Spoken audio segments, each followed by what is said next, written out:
those blueprints, which we are supposed to be conforming to. And where is TCPO? I do not see them. So I am just wondering, where are those institutions who are going to make these special plans? So this is just a reflection, it's not a question. Thank you. Thank you. That's very much on the mind of the government, spatial plans and things. And now may I request Professor Ramachandran to conclude the... I'm glad you mentioned conclude, because I don't think there is anything I have to respond to.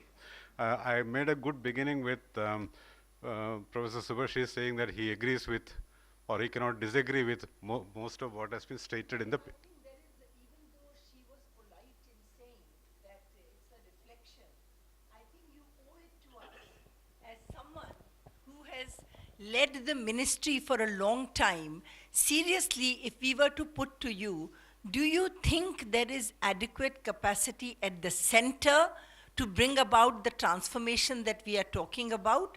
Let's even keep the states out, because I completely share the perception, limited tenures, non-specialists, and no recognition that we need to build our capacity, but all the time pointing to the fact that local governments. I would like your honest answer to that. Okay, that will be an honest answer, and I don't think I don't think you're focusing on holding me responsible for what I did, because if that is to be discussed, I will have a huge positive agenda as to what has been done during that period also.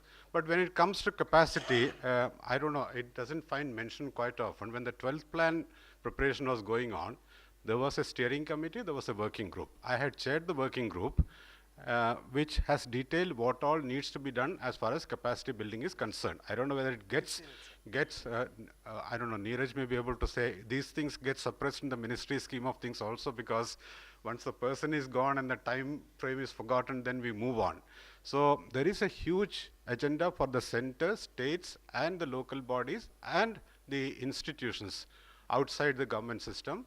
I have given 4 levels of actions as to what needs to be done. That was endorsed by the steering committee for the 12th plan, chaired by the member planning commission. It has come back to the ministry, and some action has been initiated. That's why the minister has at least started referring to each project will have a component of capacity building. Now, to answer that is countrywide. Now, to answer the question about the ministry's capacity, see, it cannot be seen in isolation. Similarly, rural development ministry also requires capacity building. Health ministry also requires capacity building. And without offense to anyone, I must say what my minister told me once. Experts should be there at the